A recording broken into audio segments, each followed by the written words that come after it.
Hello अस्सलाम वालेकुम class 9। क्या हाल है हम सबका। उम्मीद करता हूँ सब ठीक ठाक होंगे, एकदम फिटवाट होंगे और अच्छे से बायोलॉजी पढ़ रहे होंगे। आज हम पढ़ने जा रहे हैं क्लास 10th किया चैप्टर नंबर 1 का स्मॉल इंटेस्टाइन का टॉपिक। इससे प्रीवियस हम काफ़ी टॉपिक्स पढ़ चुके हैं। स्टमक हमने किया, हमने फॉर्निक्स एंड ईसोफेगस पढ़ा, ओरल कैविटी पढ़ी, डाइजेस्टिव सिस्टम, न्यूट्रिशन, और वो भी हमने डिटेल में भी डायग्राम्स के साथ पढ़ा। तो मैं आपको काफ़ी अच्छा ये पढ़ा चुका हूँ। तो आज हम स्मॉल इंटेस्टाइन स्टार्ट करेंगे, जो कि आज का लेक्चर छोटा होगा क्योंकि काफ़ी इजी है और सिर्फ स्मॉल इंटेस्टाइन पढ़ेंगे आज। उसके बाद जो है एब्जॉर्प्शन ऑफ फूड और लार्ज इंटेस्टाइन, ये हमारा नेक्स्ट लेक्चर होगा। तो आज हम करेंगे स्मॉल इंटेस्टाइन। तो स्टार्ट करते हैं। वो कहता है कि स्मॉल इंटेस्टाइन, पहले मैं आपको ये सारा इसका जो सारा इसमें लिखा है ना समझाता हूँ कि क्या क्या बता रहा है वो, फिर हम बुक की वर्डिंग करेंगे। अब जो है ना स्मॉल इंटेस्टाइन, वो आप देख सकते हैं कि हाईली कोइल्ड ट्यूब है। जैसे अब ये स्मॉल इंटेस्टाइन छोटी नहीं है, ये ऑलमोस्ट 700 मीटर की है, 700 सेंटीमीटर की है, बहुत बड़ी है। लेकिन इसको अल्लाह ताला ने ना कोइल्ड करके रखा होंगे। इतनी बड़ी इंटेस्टाइन हमारे अंदर तो पूरी नहीं थी, इसलिए अल्लाह ताला ने इसको कोल्ड कर मतलब ऐसे ऐसे जिगजैग करके रखा हुआ है। अब जो है ना स्मॉल इंटेस्टाइन के मैं आपको यहाँ पे चलिए थोड़ा सा बना के दिखाता हूँ कि समझें। ये स्मॉल इंटेस्टाइन आई है और ये इस तरीके से जा रही है, ये समझिए आप स्मॉल इंटेस्टाइन है, ऐसे ही, ठीक है ना। अब इसमें स्मॉल इंटेस्टाइन के 3 पार्ट्स हैं। जो ये सबसे ऊपर वाला पार्ट है इसे हम कहते हैं डियोनीडियम। इसके मैं देख लूँ, डियोडीनम, सॉरी, इसे हम कहते हैं डियोडीनम, ठीक है। ये ऑलमोस्ट आपकी 25 सेंटीमीटर बड़ी होती है डियोडीनम। फिर इसके एक मिडल में आती है, उसे हम कहते हैं जीजनम, इसे हम कहते हैं जीजनम, ये देखें जीजनम। और ये ऑलमोस्ट 2.5 मीटर, और 1 मीटर आपको पता है 100 सेंटीमीटर का होता है, मतलब ये कम से कम 250 सेंटीमीटर बड़ी है। और सबसे जो आपके नीचे होती है ना, उसे हम कहते हैं ईलियम। और ईलियम आपकी क्लास बहुत बड़ी होती है। ईलियम जो है आपकी, यहाँ पर सॉरी ये आएगा, ईलियम आपकी होती है 4 मीटर बड़ी, मतलब 400 मीटर, और टोटल ये 700 मीटर बनती हैं। तो इसके 3 पार्ट होते हैं, डियोडिनम, जिजिनम और ईलियम। अब जो है ना वो इसमें एक बड़ी मज़े की बात आता है कि अब हमारा जो लीवर है वो यहाँ पे होता है ना, ये हमारा स्टमक का, तो ये समझ लिया मैंने लीवर बनाया है। इधर करके हमारा लीवर होता है यहाँ पे डियोडिनम के पास। यहाँ पे आपको मैं दिखाता हूँ, यहाँ पे ये देखें, ये हमारा यहाँ पे लीवर है ना हमारे पास, ये देखें, ये स्मॉल इंटेस्टाइन है, तो ये स्मॉल इंटेस्टाइन के पास ही सारा हमारा लीवर पड़ा हुआ है। और इसी के साथ यहाँ पे हमारे पास ये समझे, ये हमारा स्टमक है ना, यहाँ से ये समझे हमारा स्टमक है, ये समझे हमारा स्टमक था। तो इसके पास यहाँ पे हमारे पास ऐसे लीव सी जो है ना, पैनक्रियाज भी पड़ी हुई थी, याद है आपको पैनक्रियाज। अच्छा, अब यहाँ से हम समझते हैं कि होगा क्या। अब ये जो डियोडिनम है ना, इसमें अब आपने ये एक चीज़ याद रखनी है कि आपको याद होगा कि ओरल कैविटी में कार्बोहाइड्रेट्स की डाइजेशन हुई थी। अब प्रोटीन्स की डाइजेशन कहाँ पे हुई, वो स्टमक में हो गई थी। अब हमारे पास एक चीज़ की डाइजेशन रह गई है, वो है फैट्स, मतलब लिपिड्स। तो यार लिपिड्स की डाइजेशन नहीं हुई, तो अब हमारे पास सिर्फ एक ये स्मॉल इंटेस्टाइन ही बची है डाइजेशन के लिए। इसके पास हमारे पास कोई प्रोसेस नहीं डाइजेशन के लिए। तो अब जो है ना स्मॉल इंटेस्टाइन में लिपिड की डाइजेशन करेगा लाइपेज, ठीक है। लिपिड पे जो एंजाइम एक्ट करता है ना, उसे हम लाइपेज कहते हैं। वो जो है ना लिपिड की डाइजेशन करेगा। अच्छा, अभी जो हमने जो आपको मैं बात समझाने लगा ना, वो ये है कि मैं आपको ये बता था कि अब जो हमारे पास लीवर होता है ना, इसमें होता है बाइल। ये आपने 9th में भी पढ़ा होगा, लीवर में होता है बाइल, ये ना इधर छोटा सा पड़ा होता है बाइल, ठीक है। और बाइल जो है ना, इसमें बाइल सिक्रीशन छोड़ते हैं। अब जो बाइल की सिक्रीशन होती है ना, वो यहाँ पे आती है गाल ब्लैडर में, ये देखिए उसने लेबल भी किया हुआ है। ये जो है ना आपकी गाल ब्लैडर में आती है आपकी बाइल की सिक्रीशंस। और ये जो है ना आपका, ये है आपका कॉमन बाइल डक्ट, ये है आपका कॉमन बाइल डक्ट, सीबीडी।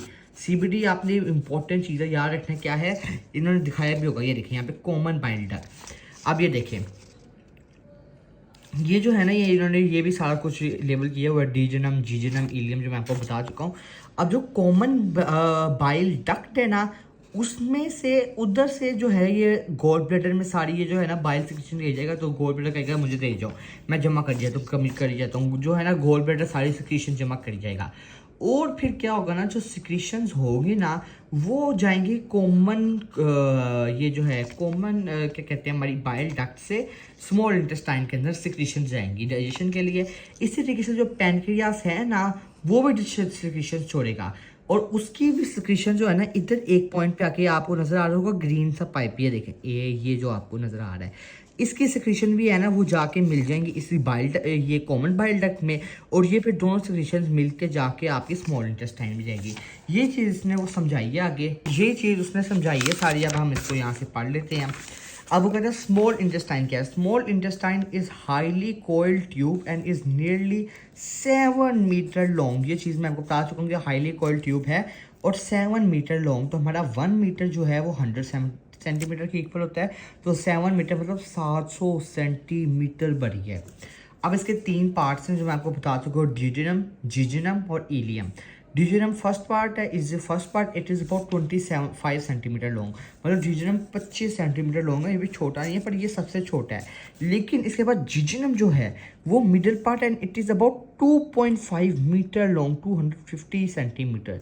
और आखिरी हमारा इलियम लास्ट पार्ट है, it is about 4 metre, 400 centimetre बड़ा है, बहुत ज़्यादा होता है ये।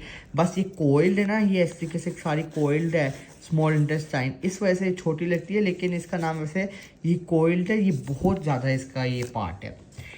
अब ये जो मैंने आपको सारा कुछ समझाया है ना, वो ये बात करने लगा है। वो कहता है कि in duodenum secretions of liver and pancreas act on food जो हमारा बोल, अब जो है ना हमारे पास आपको याद होगा कि इधर से हमारे पास काइम आया है। अब हमारे पास जो है ना डाइजेस्टिव सिस्टम से काइम, हमारे पास एक सूप लाइक मिक्सचर बना था, इसमें अभी जो है ना हमारे पास फैट्स की डाइजेशन नहीं हुई लिपिड्स की। अब इसका फैट लाइक सूप में से वो डाइजेशन होने के लिए जो सिक्रीशन है ना लिवर के और पैनक्रियास के, ये मतलब जो बोल होगा, जो मतलब काइम है, उस पर एक्ट करेंगे। कहते हैं जो सिक्रीशन ऑफ लिवर है such that bile enters jejunum through common bile duct, ये मैं आपको बात समझा चुका हूँ। अब वो कहता है बाइल का फंक्शन वो बताने लगा है। अब बाइल में वो क्या बताने लगा है कि वो कहता है इट कंटेन्स, ये देखिए ये मैं आपको बाइल का समझाता हूँ, वो पहले पढ़ लेते हैं हम। कहता है it contains salts which break large fats into small droplets. In this way, a milky fluid is formed in which fat droplets are kept separate. This process is called emulsification. Emulsification का process क्या है आप समझे, ये हमारे पास small intestine है, ठीक है, ये स्मॉल इंटेस्टाइन है सारी। अब इसमें वो क्या कह रहे हैं ना, ये ड्यूडेनम में सारा काम होना है। अब बाइल ने जो है ना वो फैट पे एक्ट करना है, ये तो हमने बात समझ ला के। अब इसमें क्या होगा ना, जो हमारे पास लार्ज मॉलिक्यूल्स होंगे ना, उसने इसको छोटे छोटे मॉलिक्यूल्स में तोड़ देना है, ठीक है, इसने छोटे छोटे मॉलिक्यूल्स में इसको तोड़ना है। यहाँ पे जो है फैट्स के, अब समझो ये लिपिड्स के लार्ज मॉलिक्यूल है, लिपिड की जो डाइजेशन नहीं हुई तो लिपिड के लार्ज मॉलिक्यूल्स को इसने छोटे छोटे मॉलिक्यूल्स में तोड़ना है। अब जो है ना अभी भी ये इसकी कंप्लीट डाइजेशन नहीं हुई, जो लिपिड्स के लार्ज मॉलिक्यूल्स थे उसने बस इनको छोटे छोटे मॉलिक्यूल्स में तोड़ा है, ये आपस में दूर रहेंगे। इनकी केमिकल अभी केमिकल इसमें है, इनकी मतलब इनमें अभी बॉन्डिंग है, तो उन बॉन्डिंग को तोड़ने के लिए ना लिपिड जो है ना उस पर एंजाइम एक्ट करता है लाइपेज, ठीक है, लाइपेज एंजाइम एक्ट करता है। जैसे हमने आई थिंक पढ़ा था कि स्टमक में जो है वो स्टमक में, या हमने आई थिंक फार्नेक्स में पढ़ा था कि वो एक एंजाइम एक्ट करता था हमारे पास। मैं यहाँ से आपको बताता हूँ, तो वो जो वहाँ पे जैसे हाँ ओरल कैविटी में हमने पढ़ा था कि हमारे पास स्लाइवरी एमिलेज एंजाइम था, वो एक्ट करता था हमारे पास, ठीक है ना, स्लाइवरी एमिलेज एंजाइम स्लाइवा में। तो इसी तरीके से लिपिड के लिए लाइपेज एंजाइम एक्ट करेगा उसको और तोड़ने के लिए। उसने यही बात की है यहाँ पर भी कि जो है ना ये अच्छा ये सॉल्ट से बना होता है जो बाइल डक्ट है। अब वो कहता है वो विच ब्रेक लार्ज फैट्स, इसने यही करना है ना, लार्ज फैट्स को लार्ज लिपिड्स को स्मॉल ड्रॉपलेट्स में स्मॉल लिपिड्स में तोड़ना है। In this way a milky fluid is form, milky fluid बनेगा जिसमें in which fat droplets are kept separate, इनको अलग से रखा जाएगा, ये एक साथ जुड़े नहीं होंगे, ऐसे ऐसे ऐसे सेपरेट रखे होंगे। और इस प्रोसेस को हम कहते हैं एमल्सिफिकेशन। आपने याद रखना है कि एमल्सिफिकेशन का प्रोसेस ना स्टमक में होगा ना आपके पास कैविटी में होगा, किसी में नहीं, ये आपका स्मॉल इंटेस्टाइन में आपका ये प्रोसेस होगा एमल्सिफिकेशन का। अच्छा, अब वो कहते हैं द सिक्रीशन ऑफ पैनक्रियास। अच्छा, पैनक्रियास की सिक्रीशन को हम कहेंगे पैनक्रियाटिक जूस। जैसे हमने बाइल की सिक्रीशन को हम कहते हैं बाइल डक्ट, इसी बाइल को, तो इससे कहते हैं पैनक्रियास सिक्रीशन को हम कहेंगे पैनक्रियाटिक जूस। कहते हैं pancreatic juice enters duodenum through pancreatic duct. ये चीज़ मैं आपको समझा दूँ, फिर भी दिखा देता हूँ एक बार फिर से कि जो पैनक्रियास है ना, इसने भी पैनक्रियाटिक जूस छोड़ना है, और वो कैसे जाएगा, पैनक्रियाटिक डक्ट होगी हमारे पास, ये देखें ये उसने दिखाया हुआ है, कॉमन बाइल डक्ट भी दिखाई है, पैनक्रियाटिक डक्ट। उसके ज़रिए जो है ना वो यहाँ से पैनक्रियाटिक डक्ट में जाएगा और यहाँ से बाइल डक्ट में, और सीबीडी के ज़रिए कॉमन होकर ये आपकी स्मॉल इंटेस्टाइन में जाएगा। ये बात मैं आपको समझा चुका हूँ कि वो कहता है कि पैनक्रियाटिक जूस होगा ना, वो एंटर करेगा ड्यूरेनम में through pancreatic duct which joins, लेकिन which joins the common bile duct before entry duodenum. जो मैंने आपको बात समझाई कि पैनक्रियाटिक डक्ट जो है वो ज्वाइन कर लेगी कॉमन बाइल डक्ट और सीबीडी को, और सीबीडी को वो ज्वाइन करके ड्यूरेनम में जाएगी, उससे पहले नहीं। अभी लास्ट पैराग्राफ है, उसने इसमें बताया है कि अब जो पैनक्रियाटिक जूस में बड़े ज़्यादा एंजाइम्स होंगे वो किस चीज़ के लिए होंगे। अब हमारे पास क्योंकि लास्ट स्टेज है ब्रेकिंग का, तो अगर कोई कार्बोहाइड्रेट का कुछ हिस्सा रह गया है, या कोई हमारे पास उसका प्रोटीन का कोई हिस्सा रह गया है, या फिर हमारे पास फैट्स जो लिपिड्स के भी हमारी और ब्रेकडाउन होनी है, तो अब जो है ना इसके पास तीनों एंजाइम होंगे कार्बोहाइड्रेट के लिए भी। और अब देखिए पैनक्रियाटिक जूस क्या होगा ना, मैं आपको ये समझा के सेकेंड एक यहाँ पर समझा देता हूँ इधर। अब जो हमारा पैनक्रियाटिक जूस होगा ना, पैनक्रियाटिक जूस, इसने तीन तरह के इसके पास एंजाइम होंगे। एक तो हमारे पास है यहाँ पे ट्रिप्सिन, ठीक है, ट्रिप्सिन एंजाइम ने एक्ट करना है। अच्छा, जो ट्रिप्सिन है उसने हम डिजेस्ट करना है हमारे पास प्रोटीन्स को, और जो हमारे पास पैनक्रियाटिक एमिलेस है, ज़्यादा आपको स्लाइवरी एमिलेस था तो उसने हम डाइजेस्ट किया था कार्बोहाइड्रेट्स को, तो पैनक्रियाटिक जो हमारे पास एमिलेस है इसने भी कार्बोहाइड्रेट्स को ज्वाइन उसको सिंथेसाइज करना है। बस ये पैनक्रियास से निकले, इसलिए पैनक्रियाटिक एमिलेस कहते हैं। इसने कार्बोहाइड्रेट्स को करना है, और जो हमारे पास आखिर में लिपिड था, लिपिड्स कह रहा हूँ, लाइपेज ने करना है लिपिड्स को, मतलब फैट्स को। लाइपेज ने करना है लिपिड्स को, फैट्स को, मतलब फैट्स को, ठीक है। तो ये आपने याद रखना कि पैनक्रियाटिक जूस में ट्रिप्सिन ने प्रोटीन्स की करनी है, पैनक्रियाटिक एमिलेस ने कार्बोहाइड्रेट्स, और लाइपेज ने लिपिड्स की। यही उसने टोटल हमारे में यहाँ पे बात समझाई है कि वो यही कहता है कि पैनक्रियाटिक जूस जो है contains many enzymes, example trypsin, pancreatic amylase and lipase, ठीक है। ये एंजाइम क्या करेंगे, this enzyme digest proteins, carbohydrates and lipids respectively. वही बात जो मैंने कही कि इन्होंने जैसे प्रोटीन्स ने ट्रिप्सिन को, कार्बोहाइड्रेट्स में पैनक्रियाटिक एमिलेस और लिपिड्स में लाइपेज ने डाइजेशन करनी है। कहते हैं pancreatic juice also contain sodium bicarbonate that neutralises the acidity of chyme. अब देखें, जो हमारा यहाँ से काइम का सूप का मिक्सचर बन के आया है वो स्टमक से आया है ना, और स्टमक में हमारे पास HCl भी होता है, ये आपको पता है। अब HCl से जो हमारे पास काइम का सोल्यूशन बन के आया है वो भी एसिडिक है, क्योंकि स्टमक एसिड अल्काइन में होता है ना, लेकिन जो हमारे पास स्मॉल इंटेस्टाइन है ना वो एसिडिक में नहीं होती, वो अल्काइन pH में होती है। हमने याद किया है ना, तो हमारे पास स्टमक एसिडिक pH में होता है, स्मॉल इंटेस्टाइन अल्काइन pH में होती है। अब स्मॉल इंटेस्टाइन में जो पैनक्रियास होगा ना, पैनक्रियास से सोडियम बाइकार्बोनेट, पैनक्रियाटिक जो आपके पास जूस आएगा वहाँ पे सोडियम बाइकार्बोनेट वहाँ से आएगा, जो कि HCl को न्यूट्रलाइज करेगा और उसका एसिडिक इफेक्ट खत्म कर देगा। यही उसने बात की है कि that neutralises the acidity of chyme. कहते the glands present in the walls of small intestine also secrete enzymes for the complete digestion of all types of foods. क्या बात कह रहा है कि कहता है जो अब एंजाइम जो है ना स्मॉल इंटेस्टाइन, ये स्मॉल इंटेस्टाइन है, इसमें भी ग्लैंड्स हैं, मतलब इसमें भी छोटी ग्लैंड्स हैं, मॉलिक्यूल्स हैं इसमें भी, जिन्होंने जो है ना आपके एंजाइम्स होंगे उनकी कंप्लीट डाइजेशन कर दी है। मतलब यहाँ इसके बाद स्मॉल इंटेस्टाइन के बाद डाइजेशन ही हमारी कोई और नहीं। क्यों? क्योंकि हमारे पास ये लास्ट स्टेज था, इसमें हमने लिपिड्स भी काट लिया, कार्बोहाइड्रेट्स भी काट लिया, प्रोटीन भी थी जो रह गई थी वो काट ली है। पैनक्रियाटिक जूस ने सबके साथ सारा कुछ ख़त्म करके बाद में जो कोई एंजाइम का भी कुछ बचा हुआ है वो भी हमारे पास यहाँ पे जो है ग्लैंड्स थी एंजाइम की स्मॉल इंटेस्टाइन की वॉल्स के ऊपर, उन्होंने वो भी सारा कुछ करके तो सारी डाइजेशन हमारी फूड की कंप्लीट डाइजेशन हो गई। ये देखिए यही है, उसने सारा बता दिया कि for secrete enzyme for the complete digestion of all types of foods. तो ये हमारा स्मॉल इंटेस्टाइन का टॉपिक था, इजी सा था, आपको समझ आया होगा। अच्छा यहाँ पे इसमें ये चीज़ जो हमने पढ़ी है वो कुछ बताई हुई है, मैं टेबल आपको वैसे बाद में करवाऊंगा, लेकिन आप इतना यहाँ पे देख लें कि आपको याद हो कि ओरल कैविटी में कौन सा एंजाइम था, स्लाइवरी एमिलेज, हमें याद है स्लाइवरी। और ये सबस्ट्रेट और प्रोडक्ट क्या है, अच्छा ये हमारे पास समझो एक एंजाइम है, तो ये जो इसके ऊपर एक्ट कर रहा है ना एंजाइम आके, वो सबस्ट्रेट है, और जो ये इसने कुछ बनाना है या कुछ चीज़ बनानी है वो प्रोडक्ट है।